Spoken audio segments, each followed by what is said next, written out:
EVO.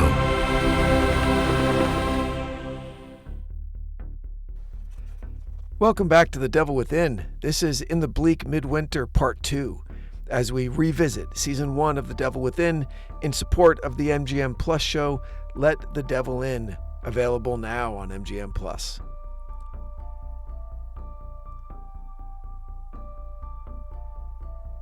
When we left off last week, Stuart Kennedy had just arrived at the party and decided he was going to help Mr. Sullivan look for his wife and put the fire out in his house. We pick up the story from there.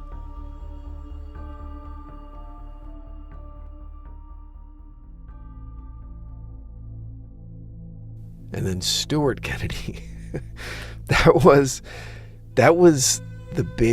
one of the big stories going around town in the immediate aftermath of that night, of the tragedy of that night, was that Bart McConley needed backup, didn't want to go in the house by himself, and asked Stuart, the unarmed civilian, to go in with him. And Stuart was tough enough and loyal enough to his friends that he wouldn't let him go in alone. So he went, and it was a big source of pride for other kids from J-Town. Like, yeah, that's how we roll. We don't let our friends go in anywhere alone, even into a murder house, right? We'll go in there with you. And so that's something that we were all very proud of. Regardless of how insanely stupid a decision it was to go in there, given the risk involved, we're still pretty proud of it. So that's how everybody kind of oriented themselves to the story in terms of inciting incidents. Okay, it was the fire in the house. Someone tried to steal Mr. Sullivan's car and then backed into a snowbank and got it stuck.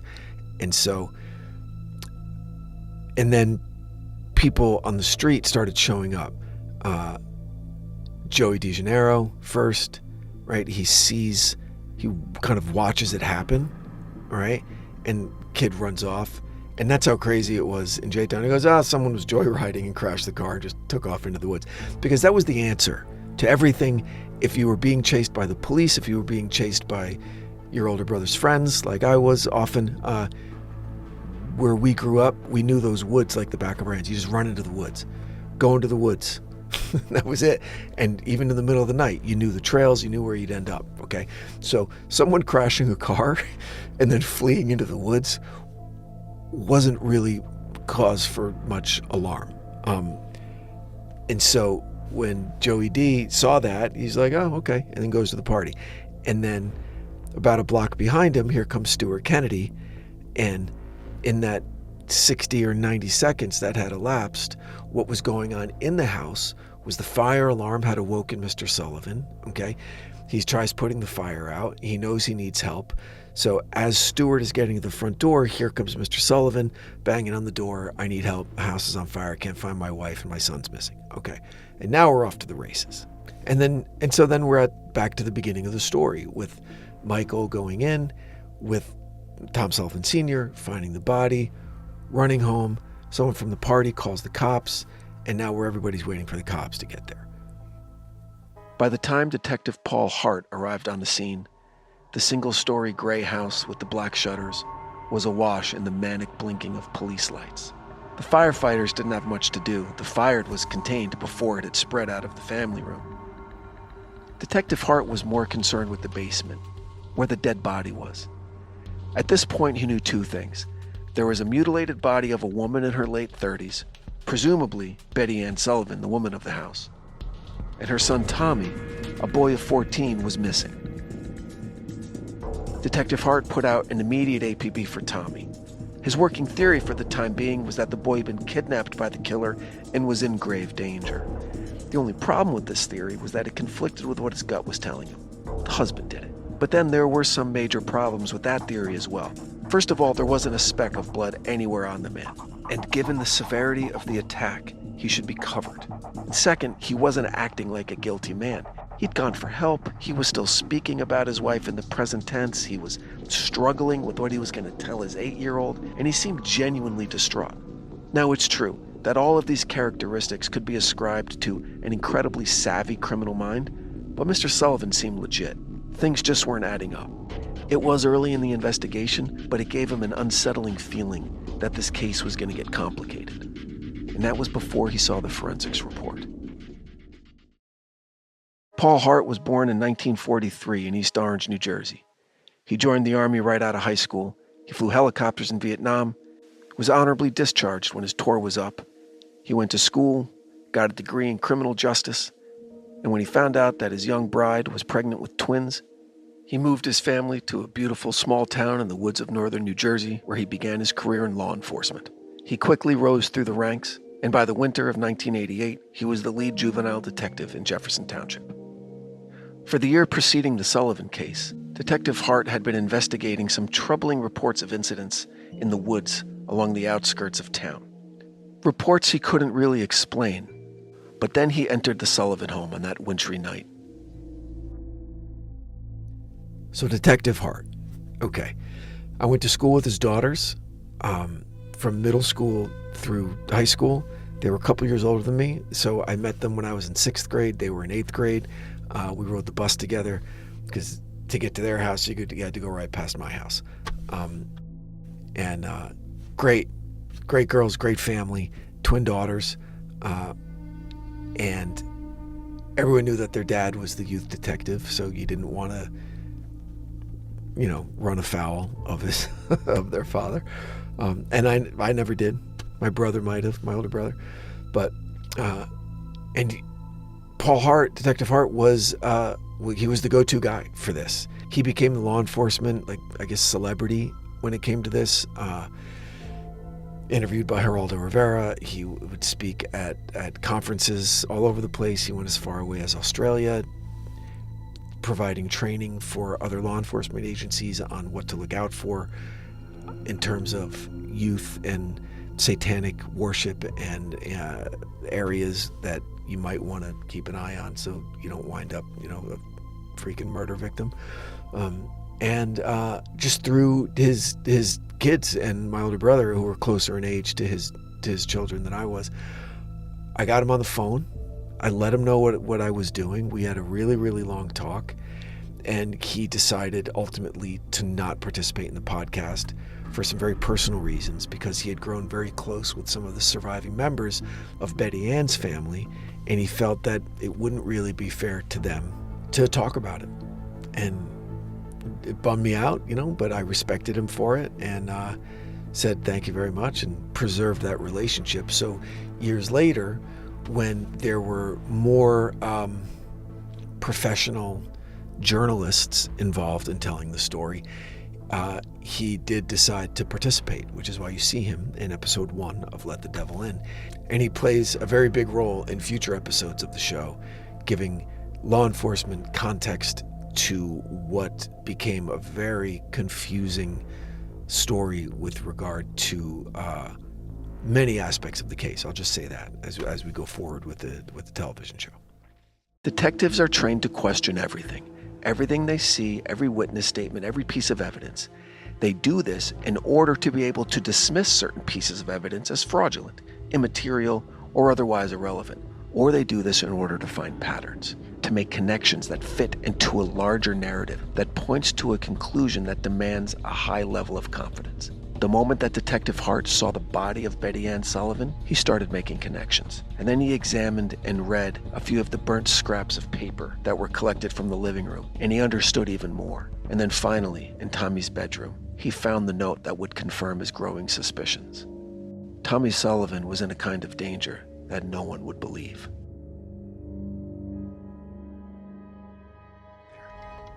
He was sitting in quiet contemplation of this when his phone rang. Tommy Sullivan had been found, and it wasn't the news he was hoping for. The crime scene was across the street from the Sullivan home in the Eastman's backyard. And if the questions in his head weren't enough already, there were about to be many, many more. Mr. Eastman had been smart enough, or scared enough, to stay away from the body. The crime scene was intact, untouched. The snow surrounding the body was proof of that. Only one set of tracks led from the woods to the woodpile. Tommy had walked there alone, He picked a vantage point from which he could see his front door, where he could watch as the coroner removed his mother's body from the house. Then he sat down in the snow and went about the terrible business of killing himself. Well, what we had heard, again, from people in the police department was that the coroner had doubt that he could have committed suicide just because of the brutality of the way it was done. But they had never come up with proof or any kind of evidence that he didn't commit suicide.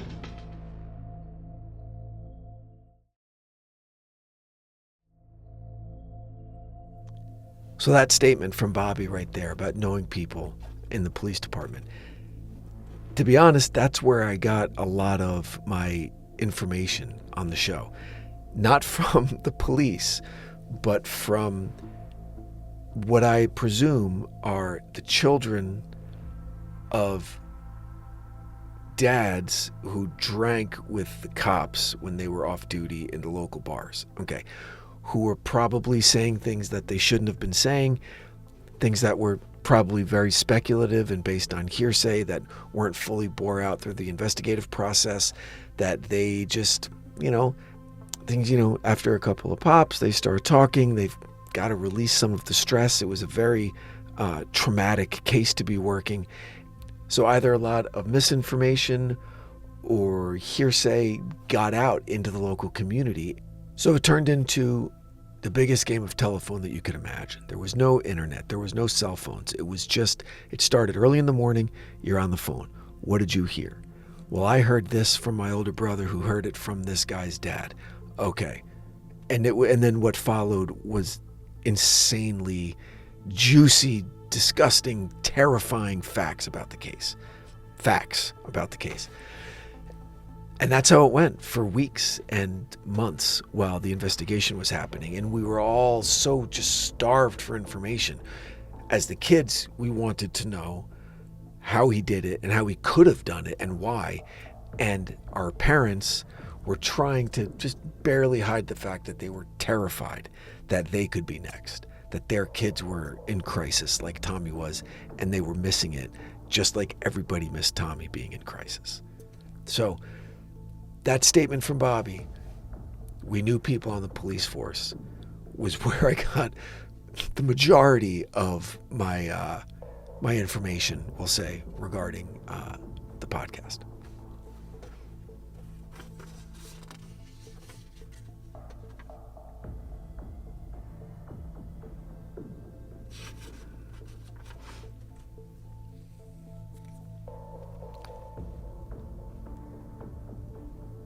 So that night of January 9th, as it kind of bled into that night of January 9th, as it became January 10th, not a lot of people in town slept that night. Everybody was really worried. Tommy hadn't been found yet. Was it a kidnapping? Were the bad guys still in town? Were they targeting specific houses? So you can imagine the tension and the anxiety and the worry and the fear, coupled with the sadness. We'd lost a member of our community, and a 14-year-old kid was missing, and it was snowing. And I mean, I don't like thinking about, my cat being outside when it's dark because, he might get scared. Imagine what the parents were thinking. God, there's a little boy. He's 14. He's probably out there, maybe in the trunk of a car or injured in the woods. And so it was a really long night. And then it got worse. And it got worse in the morning because the phone started ringing that he had been found. And then the description of the wounds began. And we were off to the races. He had a small pocket knife that he got from the Boy Scouts. A knife he would now plunge deep into his left wrist. He slit his wrists.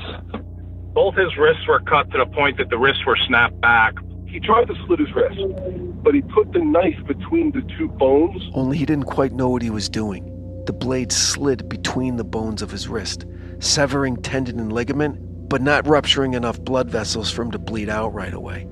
He tried again and again, but kept getting the same results. In terrible pain, probably close to passing out from shock, and afraid that he'd be discovered before he actually finished the job, Tommy chose a more permanent solution.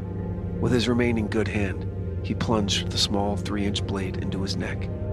His throat was cut. Essentially almost decapitated himself. He was cut from ear to ear.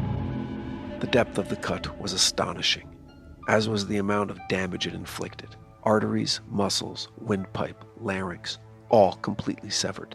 There was an explosion of blood and gore, and the weight of his head, in the absence of the muscles of his neck, nearly overcame the structural integrity of his cervical spine.